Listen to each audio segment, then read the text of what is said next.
Hello, this is Adriana from Tasty Pastry Kitchen, and today we're going to make a berry chantilly cake. This show-stopping dessert has 3 layers of vanilla butter cake, and it is filled and topped with freshly whipped chantilly cream and fresh berries. You'll soon see why this is my family's favorite cake. I make it several times a year, so I'm going to show you how I do it. Let's get started. Before we start, let's butter and line our cake pans. To do this, just take a piece of butter, and I'm using some plastic wrap here to smush it all around the interior of the cake pan. Rub it all along the bottom and all along the sides so that it gets an even covering. Then take your piece of parchment paper that's been cut to size to fit the bottom of the cake pan and press it all along the bottom, making sure that the sides are kind of situated into the corner. And then take some flour, of which I have some extra in this cake pan, which I already buttered and floured, and ensure that all of the butter along the sides are covered with the flour. We're trying to simulate a liner here, so you just want to make sure that the butter and flour are on the sides and the parchment paper is on the bottom. Alright, let's move on with the cake batter. We're going to prepare our dry ingredients first, so take your cake flour and baking powder and push it through a strainer, and then add the salt and whisk that in for at least 30 seconds to distribute everything evenly. Okay, go ahead and set that aside for later, and in a medium measuring cup, mix together your room temperature milk and sour cream until there are no lumps. Set this aside as well, and let's move on to the mixer. Go ahead and add your room temperature butter to the mixer and let that run until it reaches a mayonnaise-like consistency, so you want it to be really soft and creamy. And then you're going to add in your granulated sugar and vanilla extract. Beat that on medium speed for about 3 to 5 minutes, and you're going to want to scrape down at least once during this process. At this point, you're going to add the canola oil, and you're going to let this beat for another 2 minutes on medium speed, and it's going to turn from this kind of brown color, depending on your vanilla extract, that looks kind of grainy, into a really super white fluffy mixture. And then with the mixer on low speed, add the egg yolks one at a time, mixing thoroughly to make sure that the previous one has been mixed in before you pour in the next one. Give your bowl a good scrape, making sure that you collect everything at the bottom and that the egg yolks have been properly mixed into the fat sugar mixture. So at this point, my camera decided to malfunction, and so I'm going to walk you through the rest of making this batter using these slides that I made. Okay, after you've mixed in your egg yolks and scraped down the bowl, you're going to want to do the same thing with your whole eggs. So add the eggs one at a time, making sure that the previous one is mixed before you add in the next one. And at the end of that, you're going to scrape down the bowl again.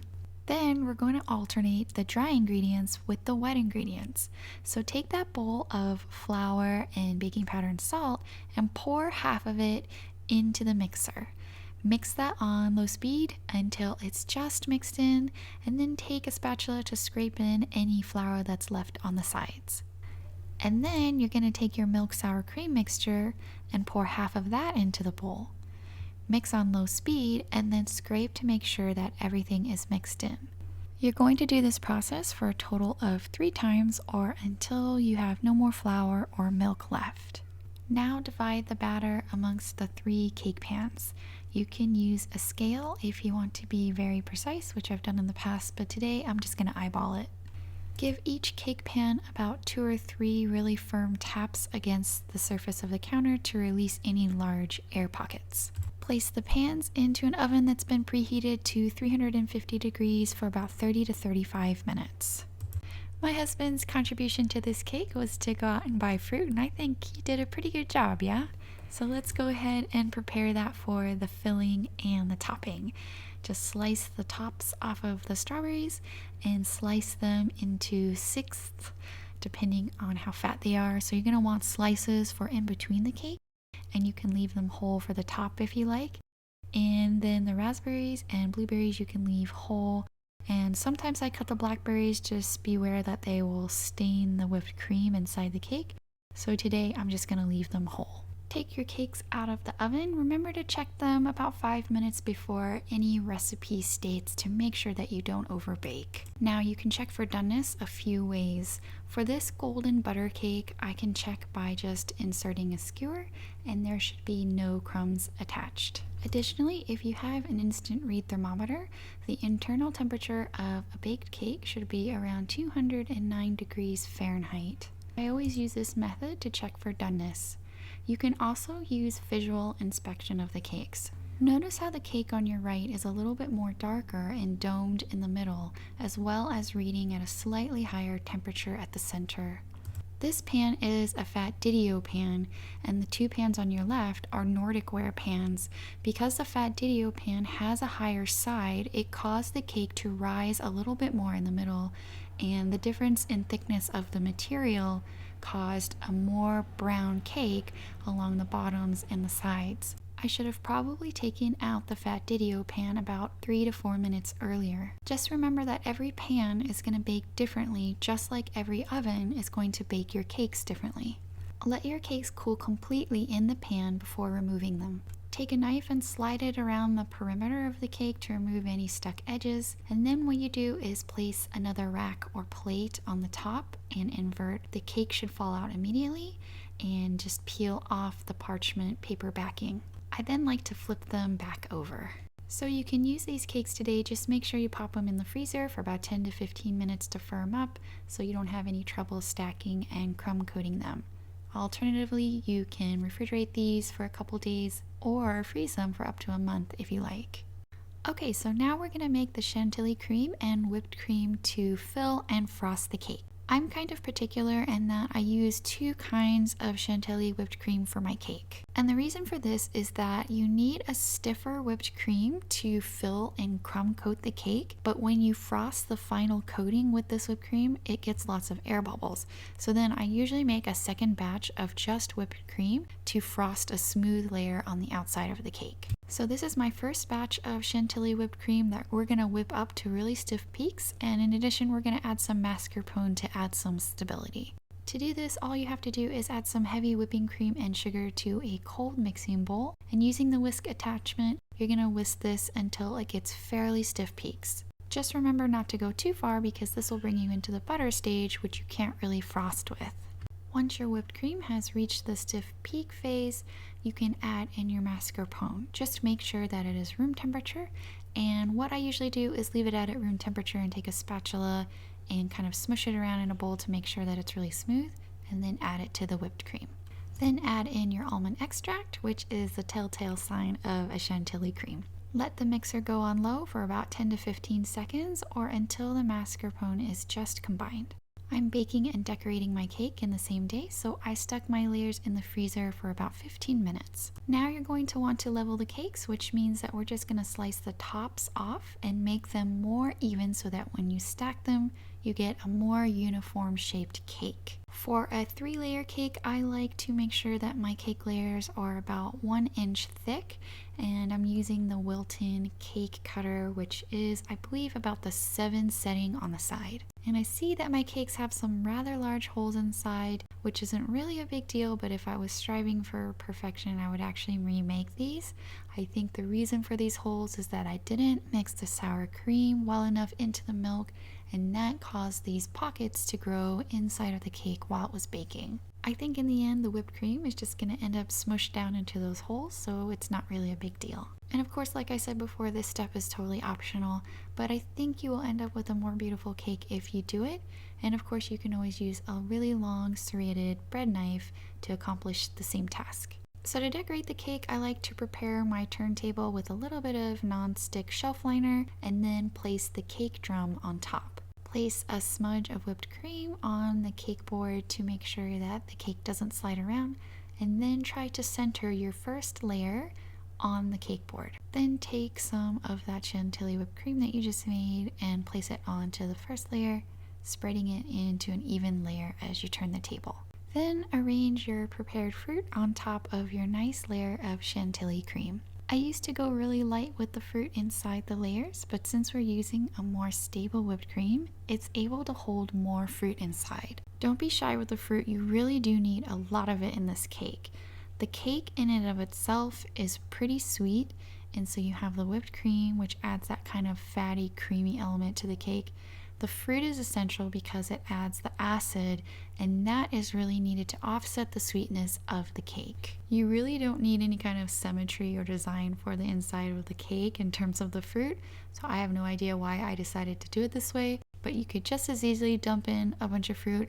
You just kind of want to think about how the cake is going to be sliced when it's served, and so you want each person to kind of get a little bit of each kind of fruit for each slice. So after you've sufficiently covered that layer of whipped cream with fruit, go ahead and take a little bit more of that Chantilly cream, and what we're going to do is create another layer, and this is going to seal and fill in all the gaps between the fruit so that when we put our next layer on top, it creates a level surface. It looks like a lot of Chantilly cream when you're making it, and it probably is, but every time I eat this cake and I slice it, I always think, gosh, I didn't put enough Chantilly cream in it, and I always want extra, so don't be shy about the Chantilly cream filling in these gaps either. Then take your next slice of cake and place it on top. It doesn't matter which side is up or down, you just want to make sure that the sides are even. And to do this, you can just kind of slide or maneuver the cake layer on top to make sure that it's directly on top of the first layer. And this is a 3-layer cake, so we're going to need one more filling, which is going to follow the same process as we did before. And in this shot, you can get an idea of why I don't like to use this Chantilly cream for my final coat. You can kind of see the air bubbles and irregularities when I'm trying to smooth the surface, and it doesn't seem to ever go away, so that's why I like to use a softer whipped cream for my final coat. And by all means, you can totally use this for your final coat. Sometimes I just like to be really fancy and make sure that the cake looks really good, or if I'm trying to give this to somebody or make it for a special occasion. Okay, again, so add that full layer of fruit on top of your Chantilly cream, and then use a little bit more Chantilly cream to fill in all the gaps. Then take your final and third layer of cake and place it on top. And in this case, I do have a preference in terms of which side is up, and that is always what is facing the bottom of the pan, because that will give you a smoother surface for your crumb coat. Now about the crumb coat.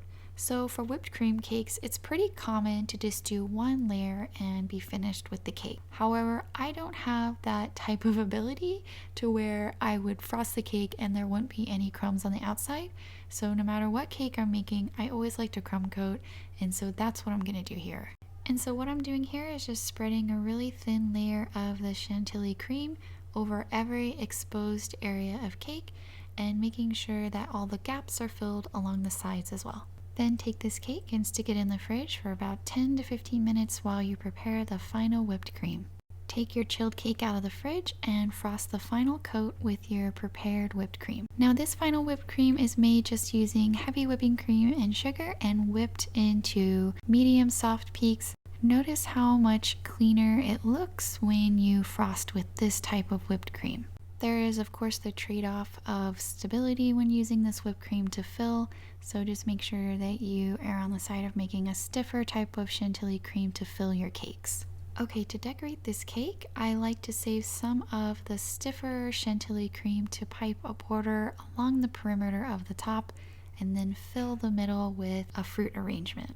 As for the top of the cake, I am a little bit more particular in how this looks, so I will take the time to build a symmetric design with the fruit, making sure that I use all of the fruit that is also enclosed inside the cake. If you want to be really fancy, you can glaze the fruit with some apricot jelly, but since I'm sharing this today with my family and they can't really tell if fruit is glazed or not, I'm just going to leave it as is. Then take the remainder of that more stiff Chantilly cream and pipe a border along the perimeter of the bottom of the cake to complete the look. Here it is, the finished berry Chantilly cake. Cutting into this cake is really something. You can see the fluffy layers of butter cake and then the Chantilly cream encased in between the layers with the fruit.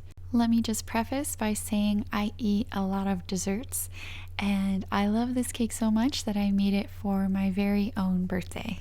The Chantilly cream is light and fluffy and has the slightest hint of vanilla flavor. If you have any allergies in your family, you can definitely sub that out for some vanilla extract and use that instead. This complete recipe, including all the ingredients and written instructions, will be on my blog, Tasty Pastry Kitchen. I hope you enjoyed this tutorial and have a great day.